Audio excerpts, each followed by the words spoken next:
Hi, I want to share with you 7 reasons why after being on YouTube for 5 years, I've still not been monetized. Clearly this video is not for everyone, so if you're here for the vibes, the vlogs, the chit chats, the life updates, this video is not for you. But if you want to grow a YouTube channel, if you want to learn from my mistakes, if you want to be better at this YouTube game than I am, then this video is for you. So here we go. 5 years. Half a decade of showing up, disappearing, then trying again. And yet, she's still here. Still uploading. Still learning. Heaven doesn't count subscribers. It counts consistency.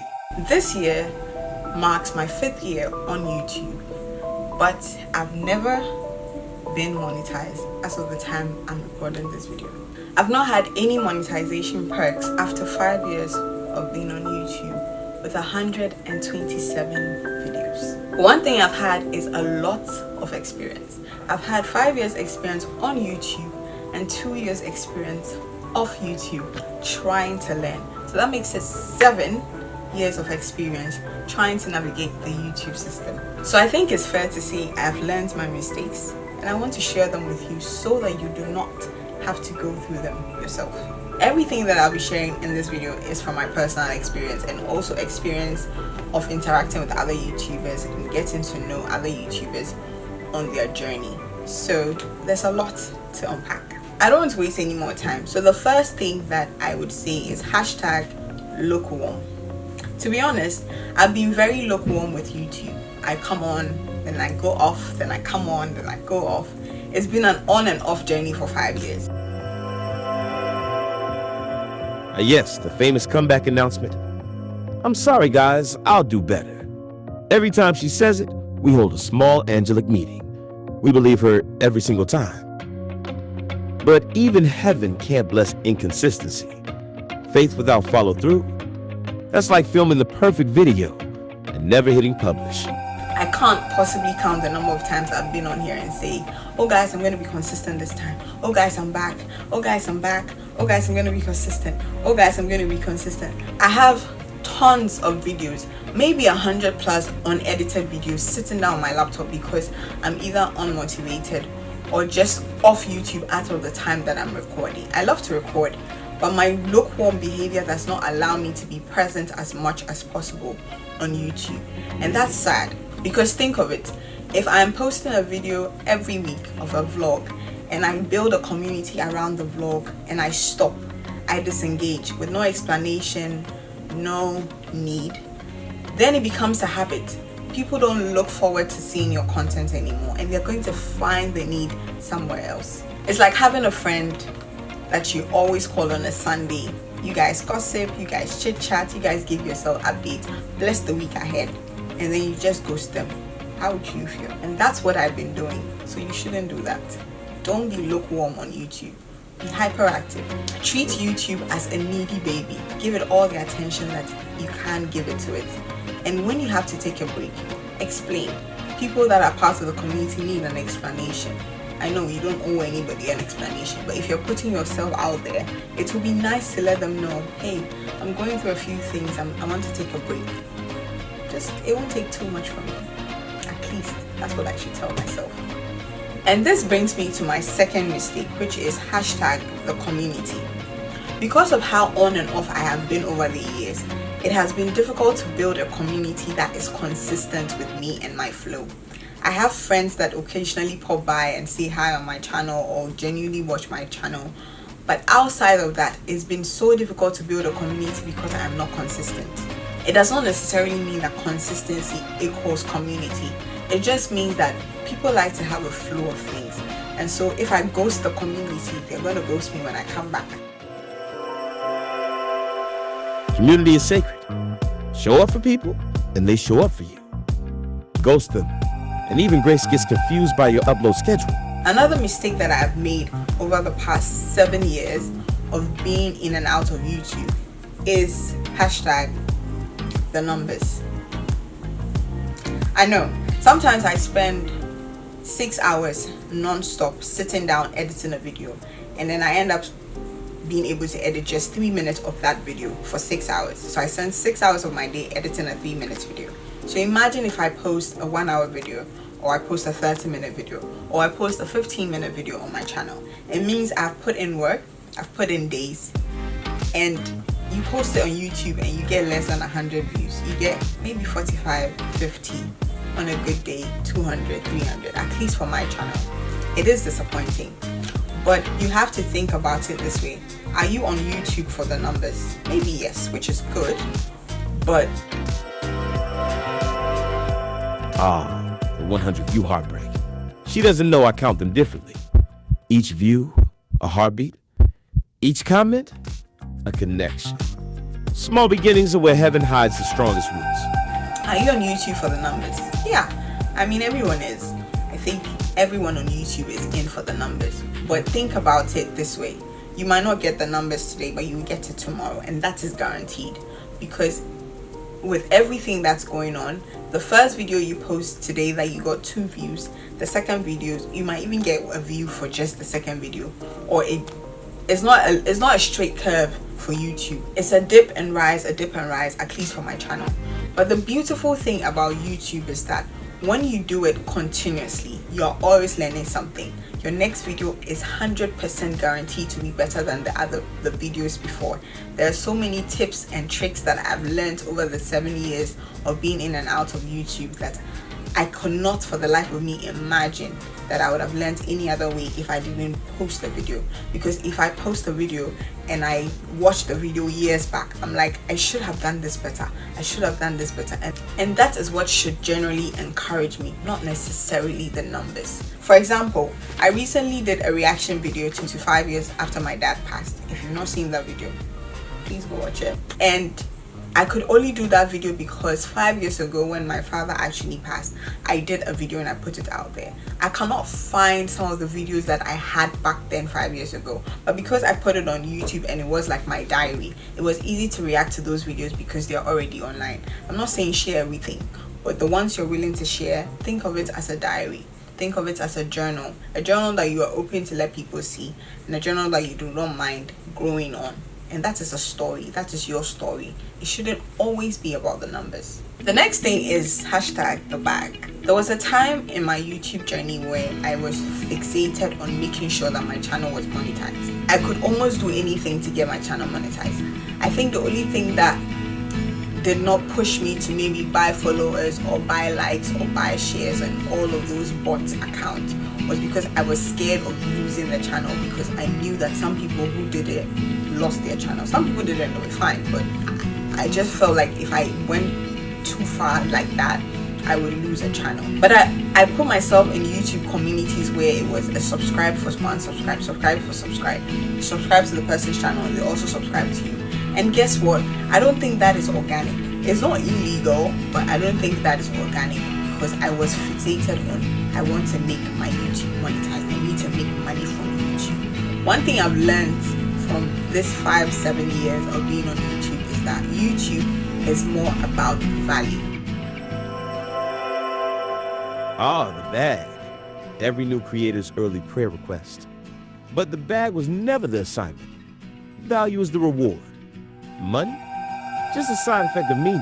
YouTube is about value. Like I said, when I started YouTube in 2018, editing on my iPhone X at the time, and I was just using a tripod, I had no idea how to edit a video.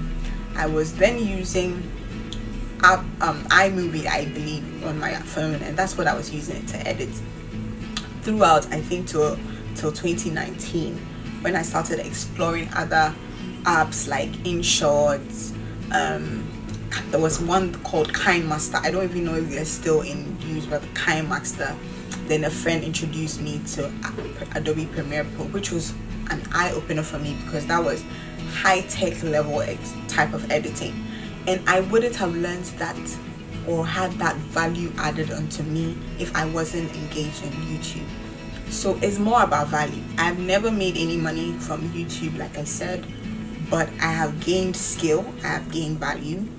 I am not as timid as I used to be, and I'll come to that later. but I am also very confident in my work. I know that I can give you a mean as video editing. I can give you a few recommendations. I know how to create a few shortcuts. I can do like basic things that people now go to school for, people now do short courses for, that I gain from YouTube for free. So the next time you are thinking of chasing the bag on YouTube, think about building the value. Build value.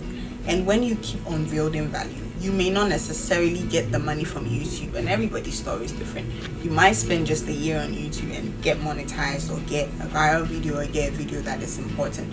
But think of adding value. Think of adding value to yourself and the people watching. That is enough. My most watched video as of now is a video that I casually created from transferring WeChat from my ex at the time to this 13 Pro. As of the time I'm recording, it has 20k views. That is the highest views on my channel, and it has nothing to do with me as a person or what I bring as an individual to the platform, but it is a value adding video. It's a video that anybody who wants to do that kind of transfer will want to see it. If you Google how to transfer WeChat from an old phone to a new phone, best believe that my video is one of the top 5 videos you will see, if not the first video. And that is because I went out of the box to add value, even though it was not in my niche. If you watch up to this point and you like the video, please give it a thumbs up. It really helps my video. You don't even have to subscribe, just give the video a thumbs up. That's all I'm asking. One thing that has stopped me from being consistent or being as active on YouTube is being shy. I'm a very, very, very, very shy person. Camera shy? Maybe. Purpose shy? Not even close. She's learning that vulnerability is the anointing. People connect with what's real, not what's rehearsed. I know I look very confident on camera, but I've had to learn that over the years. Before I started YouTube, I could not talk in person. I would shake, my voice would ache. I felt like an echo. Anytime I was given the microphone or even to speak in public, it felt like open the ground, let me enter in it. And YouTube has taught me to be more confident. I am not where I want to be yet. I still have like my little fumbles when I have a big crowd that I'm talking to. But now I'm more open to the idea. I would willingly raise up my hand and say I want to give my opinion or say something, because now I have the confidence to do that. And when I am wrong, that's fine, because I'm not perfect. I would learn from the mistake if I try and if I attempt. So you can be shy. That's okay. We like to see shy people. It's cute. Guess what? It is cute to see shy people. So it's fine if you're shy and you want to do YouTube. It is not out of context. It's okay. The confident ones have their own corner. We the shy ones too deserve our corner. So if you're a shy person and you think because of that I can't do YouTube, because of that I can't be monetized, because of that I can't put myself out there, there's a difference between being shy and not being as active or not putting yourself there. You can still be shy and be more present, be more open, be more available. And that is what I didn't do. Since I'm talking about being shy, the next appropriate hashtag will be perfection. I think that we are in a society where it's easy for people to want things a certain way. Perfection, the polite word for procrastination. We've watched her redo the same line 5 times just to cut it out later. Progress beats perfect. Heaven never asked for flawless, just faithful. It's either people are fixing their bodies, fixing their eyebrows, having makeup, having a wig, dressing up a certain way because they want an idea of what they want something to do. And I think it translated for me in my YouTube journey. I am such a perfectionist that when I see that I have made a mistake in a video, I will take down the video. I am such a perfectionist that after I've edited a video, spent hours, days, sometimes even weeks on a video, I will watch the video, maybe let somebody else watch it, and the person will give me a bad feedback, and that is it. The world will never see it. I read somewhere very recently that seeking for perfection is another way of procrastinating what is meant to be. I can't be perfect if I'm not putting myself out there. So if I am aiming to have a great video, a video that when you watch it feels like it's Netflix worthy or Amazon worthy or Primetime worthy or Oscars or whatever award that in my head my YouTube video is supposed to be or supposed to give, I need to put myself out there. I need to put more work to get more feedback and correct the mistakes that I'm making. As a perfectionist, you should strive to even put more out there so that you get more feedback to work on. Because it's not going to cut it if you're a perfectionist and you want this to be perfect and it takes forever and we see one video. It might not work. At least it didn't work for me. The next thing I would say is comparison. I started YouTube with a particular friend. I don't want to mention her name, but it got to a time where her videos were doing more.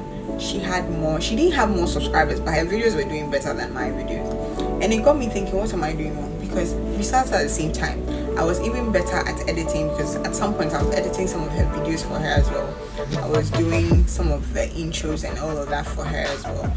I was genuinely more, I would say, experienced about the YouTube space than she was. But she was winging it and she was making it. Comparison, heaven's oldest creativity killer. There's no competition in obedience. Some run fast, others run steady. The only rule, keep running. Comparison is truly the thief of joy, because if in that moment I didn't compare myself to other YouTubers so much, and I didn't compare myself with the idea of what I wanted my YouTube to be in my head as of the time, I probably won't be here. Because I was comparing so much, I did not enjoy the process as much because I felt like it was a competition. And healthy competition is good, but when it becomes unhealthy, it is toxic, and then it slows down the pace, it slows down the joy. You feel like I said, maybe the numbers are not adding up, and you're like, oh, I spent this much doing this video and I got 3 views or I got 4 views, and it's not even adding up. And sometimes 100 views, out of the 100 views, I'm Ghanaian, sorry, out of the 100 views, 50 is from you because you keep watching your own video. It's sad, I get it, but do not compare too much, because that is not what you're here for. Like I said, my biggest video is a video that I spent so little effort and so little time. I think it's a less than a 5-minute video, and it's one of my biggest videos. It's a video that I think if my channel should have blown up at the time, or even still is about to blow up, or whatever situation my channel is in right now, that's a video that could get me good money, because any and everybody can watch that video, and that is the point. I said I was going to give you 7 reasons, so this is probably the last one, I believe. Purpose. Why are you doing YouTube? When she lost her why, heaven went quiet, not out of anger, but to give her space to rediscover it. And now she's finding it again, not for numbers, not for applause, but for the one who gave her the gift. And yes, I was assigned to remind her. Why? What are you doing YouTube for? For me, it was to be more confident. As of the time I started YouTube, it was to be more confident on camera. It was to be more confident in people. It was to have my confidence, have my edge, be more comfortable talking to people about things that I know or things that I enjoy. It later on moved from, I want to make an income from this, and then it also moved to passion. But I think I'm going back to passion because it's been 5-7 years and I have not made a dime from YouTube. But I'm still buying new gear. I'm still trying to get as many accessories as I can. I'm always watching videos. If you go through my YouTube list, you see me watching videos on how to create certain things on Adobe Premiere Pro or DaVinci Resolve, or even CapCut, because I was using CapCut at a point.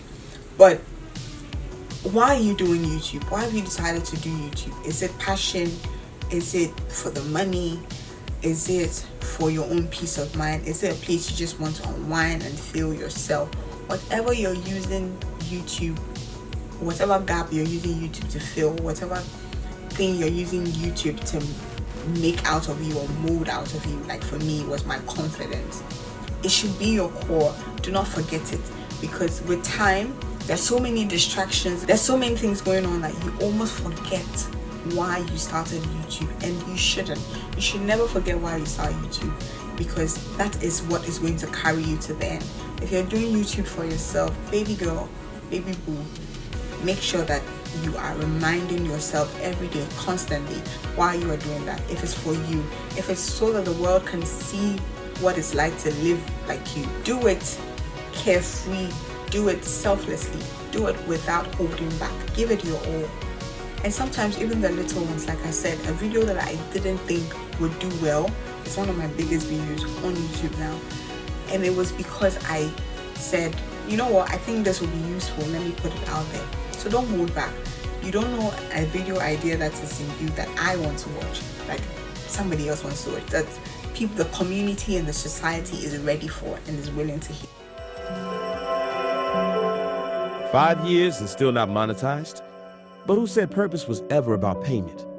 Some of her best work will never trend, but it already touches places algorithms can't measure. Keep watching. She's still being refined. And I'll be here, appointed for such a time as this. But yeah, tell me what you think is the reason why you haven't been monetized, or you are not even on YouTube at all, because I know some people are watching and they are not even on YouTube at all. Just put in the hashtag. Is it hashtag BeingShy? Is it hashtag perfection? Is it hashtag TheBag? Is it hashtag comparison? What is making you not join the YouTube community, or what's even making you to be monetized on YouTube? I hope you enjoyed watching this video. I really enjoyed shooting it, and yeah, see you in the next video.